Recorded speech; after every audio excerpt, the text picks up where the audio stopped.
Bien, hoy vamos a hablar de el modelo dinámico, modelo lineal incremental del diodo y vamos a ver cómo modelar los efectos de alterna. Es decir, si yo estoy pensando en utilizar una señal para manejar un diodo, una señal de alterna, una señal que tiene una variación con el tiempo, una señal sinusoidal, lo que me gustaría poder responder ahora es qué es lo que va sucediendo con ese modelo conforme yo aumento la frecuencia.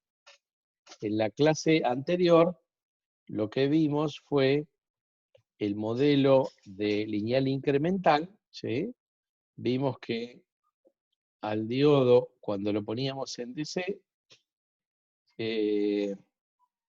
lo podíamos simplificar para llevarlo al modelo lineal incremental con una resistencia cuyo valor era RD igual a UT, los 25 milivolts, dividido la corriente de continua que le estaba pasando a este diodo en DC, ¿no? En directa.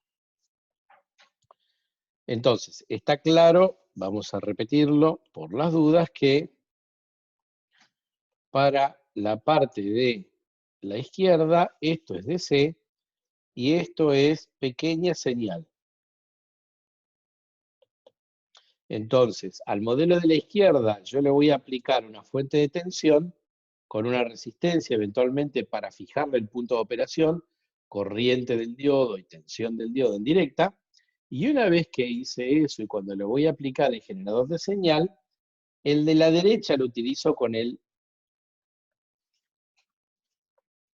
generador de señal y evidentemente, eventualmente, si el generador de señal tiene una resistencia interna, la considero también. Es decir, no mezclo. Cuando hago DC no le pongo pequeña señal. Cuando tomo el modelo de pequeña señal no le pongo un valor de continua. La resistencia esta que ve el dispositivo en pequeña señal, la ve la señal. La DC no ve eso.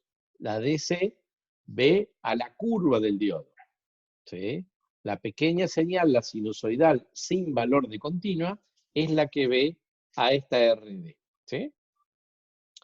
Ahora, en este modelo que hicimos acá, si yo le pongo un generador, déjenme borrar todo,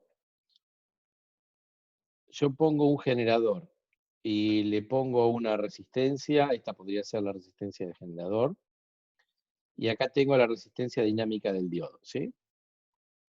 Yo en ese generador pongo una frecuencia seno de omega t, y para cualquier frecuencia W, el resultado va a ser siempre el mismo. La corriente va a tener la misma forma, va a ser seno de omega t dividido la R del generador más la R dinámica. ¿Sí? De acuerdo a ese circuito, si yo tengo una señal de 1 ciclo por segundo o una señal de 1 megaciclo por segundo o una señal de 1 gigaciclo por segundo o una señal de 1 teraciclo por segundo, la corriente siempre tiene la misma forma. ¿Sí? Y eso no es cierto. Cuando yo empiezo a aumentar la frecuencia, empiezo a ver otros efectos. Entonces, ¿cómo hago para modelar eso? Bueno, para modelar eso, lo que necesito es incorporar otros elementos que modelan comportamiento con respecto a la frecuencia. En particular, lo que necesito es añadir capacidades. ¿Sí? Y esto se llama modelo cuasiestático. Modelo cuasiestático es un modelo en el cual ustedes agregan capacitores e inductores y pueden modelar el comportamiento de ese circuito con una señal sinusoidal de frecuencia variable. Ok, entonces lo que tenemos que ver es qué capacidades puede llegar a tener la juntura. Antes de entrar en ese punto, vale la pena detenerse en qué es una capacidad. ¿Qué entienden ustedes por una capacidad?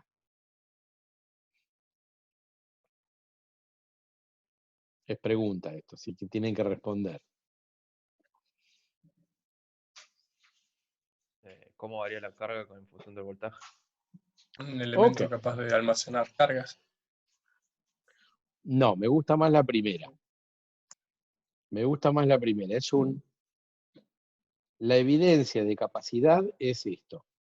Porque la batería almacena cargas. ¿Sí? Una batería almacena carga y sin embargo no es un capacitor. ¿Sí? Para que ustedes vean capacidad, tiene que haber variación de carga con respecto a la tensión aplicada. ¿Sí? Si ustedes le varían una resistencia, ustedes le varían la resistencia, no acumula carga. Varían la tensión, no tiene ningún efecto de delta Q. Una batería ideal, ustedes la tensión no se la pueden variar. ¿Sí? Un capacitor, ustedes le varían la tensión y experimenta una variación de la carga que tiene acumulada. Ahora, es importante darse cuenta que en esta definición, si yo defino un capacitor como la derivada de Q con respecto a B, esto es un parámetro de pequeña señal. ¿Sí? Es decir, esto está más cerca del modelo lineal incremental que de un modelo global. Si yo estoy diciendo que el capacitor es de Q a dB, obviamente que es un dispositivo que lo voy a dibujar en el eje QB. Así como la resistencia la dibujaba en el plano IB, un capacitor lo dibujaré en un plano QB. Si es un capacitor lineal, pues tendrá una curva así, y esta pendiente, para cualquier punto que ustedes elijan, va a ser la capacidad del dispositivo, que va a ser de Q a dB, y solo en ese caso particular, que el capacitor sea lineal, la capacidad va a ser Q sobre B. ¿Sí? Pero podría ser que la curva de carga versus tensión sea distinta. Y en ese caso, ¿cuál es la capacidad? Bueno, de vuelta, depende del punto de funcionamiento, es como el caso de la resistencia dinámica, depende en qué lugar del diodo estoy, veo una resistencia dinámica diferente. Con la capacidad sucede lo mismo, se define para un cierto punto de trabajo y se define como la derivada de Q con respecto a B. Entonces es un parámetro lineal incremental, ¿sí? Es importante darse cuenta de eso, que normalmente como uno empieza estudiando capacitores estándar lineales, C es Q sobre B y no depende de dónde lo tenga trabajando. Bueno, los capacitores de verdad tienen efectos no lineales con la tensión y la capacidad es un parámetro de pequeña señal que uno tiene que ir fijándose el punto de trabajo y ahí tomándolo. ¿Sí? ¿Estamos hasta acá? Bien, esto es básico de teoría de circuitos. Ok, y ahora ustedes se preguntarán, ¿y dónde puede ser que el diodo tenga una capacidad? ¿En qué lugar el diodo tiene un almacenamiento de carga? Con lo que han visto ustedes hasta ahora.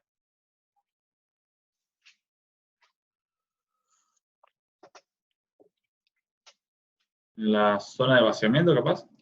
La zona de vaciamiento, exactamente. La zona de vaciamiento, si se acuerdan, tiene una densidad de carga. Este era el lado P, este era el lado N. ¿Sí? Acuérdense que en el P eran todos huecos, P de positivos. Cuando se van, lo que dejan es algo negativo. Y del N tienen algo, carga positiva. Esta es la densidad de carga.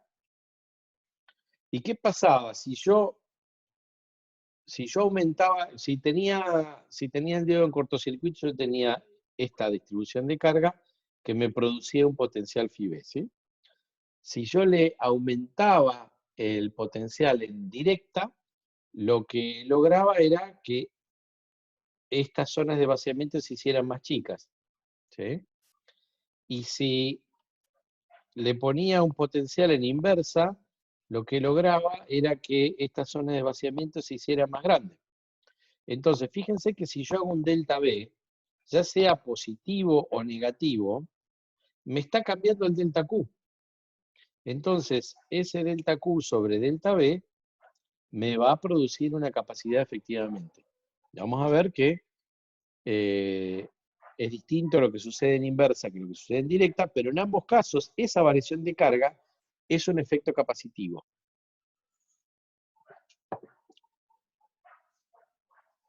Entonces, eso va a ser algo que vamos a modelar como una capacidad y que va a hacer que a medida que incrementemos la frecuencia, la magnitud de las corrientes que circulan vayan cambiando, que es lo que sucede con un capacitor, ¿verdad? Bueno, comencemos con la capacidad en inversa. En inversa, la carga acumulada de un lado y del otro, vamos a volver a dibujarlas, teníamos QP de la izquierda, QN a la derecha, y si esto valía XP, esto era menos XP y esto era XN, la carga P, por ejemplo, era negativa y era QNA, NA era la densidad de aceptores del lado izquierdo, del lado P, por XP, la longitud de la zona de vaciamiento del lado P. Y eso, si se acuerdan, el XP se podía poner como menos QNA por XP0, es decir, lo que vale la distancia de la zona de vaciamiento sin potencial aplicado, por la raíz de 1 menos la tensión del diodo sobre φB. Esa era la forma funcional que tenía la longitud de la zona de vaciamiento. Para el lado N era algo similar, ¿sí? Además, nosotros sabíamos que la carga del lado P es igual y de signo contrario a la carga del lado N, ¿sí? Entonces, ¿qué es lo que hacemos para hallar la capacidad del diodo? Pues hacemos la derivada de la expresión de esa carga con respecto a la tensión. Fíjense que la carga ahí la tenemos en función de la tensión. Está en función de BD, la tensión que tenemos aplicado sobre la juntura, ¿sí? Entonces tenemos que hacer la derivada de Q, o sea, de QP, con respecto a la tensión del diodo. Fíjense que tenemos que derivar esta expresión que está acá, es menos QNA por XP0 por 1 menos BD sobre φB a la 1 medio. ¿Sí? Así que cuando derivamos eso nos va a quedar 1 medio por 1 menos BD sobre φB a la menos 1 medio, ¿sí? Por menos 1 sobre φB. ¿Sí o no? Entonces, el menos del menos 1 sobre φB y el menos que tenía acá se van a ir y me va a quedar Q, NA, XP0, eso me queda de acá. El 1 medio de la derivada me aparece ahí. El 1 sobre φB me aparece ahí. Y 1 menos BD sobre φB a la menos 1 medio es que la raíz me queda abajo. ¿Estamos de acuerdo hasta ahí? Es una derivada tranquila, ¿sí? Es una fórmula buena, ¿sí? Ok, entonces esto sería la capacidad producto de la zona de vaciamiento, ¿sí?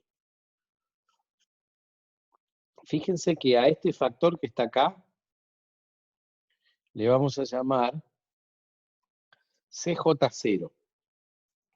¿Qué es ese CJ0? Es la capacidad de vaciamiento de la juntura sin potencial aplicado, ¿sí? Es decir, si BD es igual a 0, entonces la capacidad del diodo es CJ0. ¿Sí?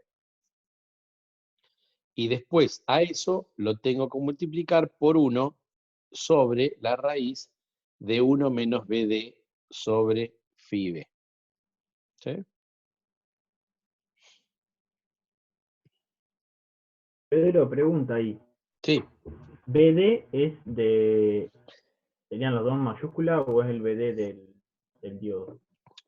No, BD ahora es en mayúscula. ¿Por qué es en mayúscula? Porque cuando ustedes hacen la derivada, la capacidad es la derivada de Q con respecto a la tensión evaluada en el punto de trabajo. Entonces, ustedes siempre evalúan en un punto de continua. Siempre. Hacen la derivada y evalúan en el punto de continua. Eso les da el parámetro de pequeña señal, pero el parámetro de pequeña señal que ustedes van a usar para circuitos de pequeña señal está definido por valores de tensión y corriente de DC. Entonces, cuando evalúan esta derivada en BD, la evalúan en el punto de trabajo. Entonces, esa es la BDDC que tiene el diodo. ¿Sí? Para el diodo de ayer, 0,584 volts. Ese era el valor que había quedado. ¿Sí?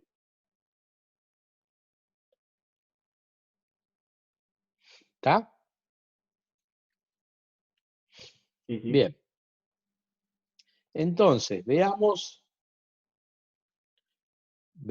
cómo es la expresión de la carga y veamos cómo es la expresión de la derivada. La expresión de la carga era menos QNA por X0 por la raíz de 1 menos BD sobre phi B.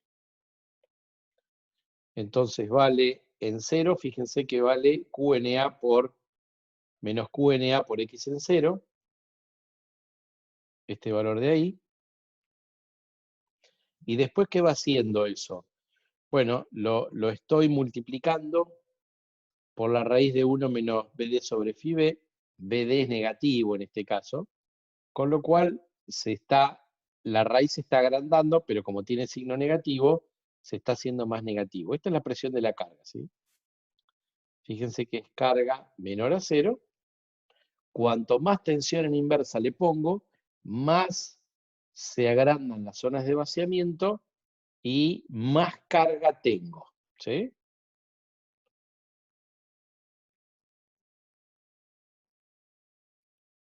Ahora, esa es la carga. ¿Cuánto vale la capacidad? La capacidad es la derivada de esa función, ¿sí?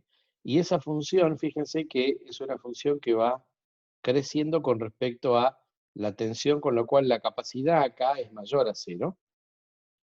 Y cuanto más me alejo con tensiones negativas, más pequeña es, ¿sí? Fíjense que la curva esta de CJ0, de C, se va achicando, ¿sí? Es decir, que yo voy poniendo tensiones en inversa cada vez mayores y la capacidad que voy viendo es cada vez más chica, lo cual tiene sentido y concuerda con la expresión esta de que la capacidad de vaciamiento es J0 sobre 1 menos la raíz de 1 menos BD sobre phi B. ¿Sí? Acuérdense de vuelta, BD ahora es negativo, ¿sí? Así que el término abajo de la raíz es 1 en realidad más el valor absoluto de BD sobre phi B. Entonces fíjense que hemos logrado un dispositivo, queriendo o sin querer, que tiene una curva no lineal de carga versus tensión.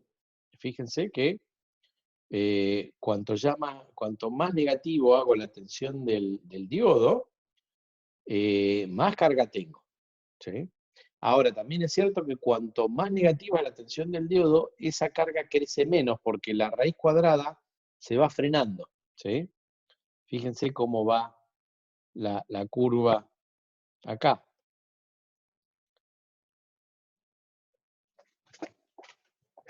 Esta curva, esperen que me quedé sin... Ahí. Esta curva, ¿sí? Si bien va creciendo en módulo la carga, cada vez crece menos. Si yo me fijo en este tramo, la carga crece esto, Y si yo me fijo en el mismo tramo, un poco después, misma longitud de tensión, ahora la carga crece mucho menos. ¿Sí? Entonces, la derivada es más chica cuanto más grande es la tensión inversa de la juntura. Y se va achicando esa capacidad. En un dispositivo real, en vez de tener, fíjense que esto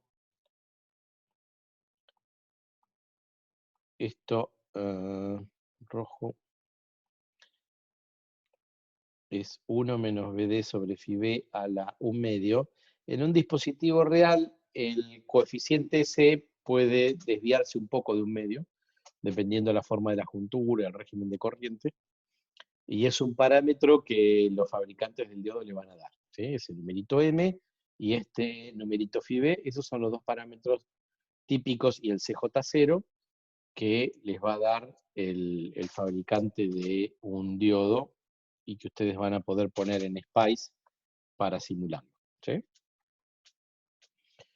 Ok. ¿Cuál es la interpretación física de esta capacidad? Bueno, fíjense ahí arriba de todo, lo que tengo dibujado es la carga a lo largo del dispositivo. ¿Sí? Tenemos la región N, la región P, misma carga de ambos lados. Y ahora supónganse que le aplico un delta B. ¿Sí? Entonces, sin aplicar ningún tipo de tensión, yo tengo la longitud de la zona de vaciamiento, llega hasta ahí. Ahora, cuando le aplico un delta B, en este caso el delta B es negativo, yo estoy haciendo que cualquiera haya sido la tensión del diodo, llamémosla B', ahora le doy una B segunda que es más chica que B'. ¿Sí? La hago un poquito más negativa. ¿Cómo me doy cuenta que es negativa? Porque la zona de vaciamiento se agranda. Si la zona de vaciamiento se agranda acá, quiere decir que lo estoy llevando más en inversa al diodo. ¿Se ve? Ok. Entonces, ¿qué hice? Le apliqué un delta B. Yendo de la curva de arriba a la curva de abajo, le apliqué un delta B. ¿Cuál es el delta de carga? El delta de carga es la diferencia de las dos densidades de carga que yo tengo, de la 1 y de la 2. Esa resta de las dos densidades de carga es delta Q. Entonces, esto que tengo acá, eso es delta Q. ¿Sí o no? La diferencia de carga producto de que yo haya cambiado la tensión no es toda la densidad de carga. Es solamente estas dos variaciones de carga que me aparecen a una distancia XB, que es justo el largo de la zona de vaciamiento de la juntura. ¿Sí? Entonces, fíjense que esto de acá, si yo no les digo a ustedes que estamos ante un diodo, yo les digo, miren chicos, tengo un dispositivo y cuando yo lo miro hay una distancia de XB entre dos variaciones de carga. ¿Sí? Del lado derecho tengo carga positiva, del lado izquierdo tengo carga negativa. El material de silicio tiene una constante dieléctrica epsilon del silicio, y ustedes me dirían, pues yo lo que tengo ahí es una capacidad lineal, cuyo valor de capacidad es epsilon del silicio dividido la distancia entre placas paralelas, ¿sí o no? Efectivamente, esa es la capacidad. Si uno hace algunas cuentitas con la fórmula anterior, la expresión de la capacidad queda de esta manera, epsilon del silicio sobre la longitud de la zona de vaciamiento. Ojo, la zona de vaciamiento depende de la tensión en directa de la juntura, depende de BD. ¿Sí? Esto es para un BD fijo, cualquiera que a ustedes se les ocurra, pero es un BD fijo. ¿Sí? Entonces, esta es la manera de interpretar físicamente la capacidad. ¿Por qué surge una capacidad? Porque yo tengo una variación de carga que sucede a una distancia que está dada por la zona de vaciamiento. ¿Y por qué se achica esa capacidad? Y es más fácil de verlo ahora, porque si yo le pongo una tensión de directa más grande, la distancia entre placas paralelas ahora es más grande. Y si la distancia entre placas paralelas es más grande, la capacidad baja. Eso lo sabemos de electromagnetismo. ¿Sí? Yo agrando la distancia entre placas paralelas, la capacidad baja. Es epsilon sobre la distancia entre placas paralelas. ¿Sí? Ok. ¿Preguntas hasta acá? No. Bien. Acá tienen un ejemplito más o menos para familiarizarse con los números. ¿Sí? Es un capacitor con un área de 10 micrones por 10 micrones, una tensión aplicada de menos 5 volt.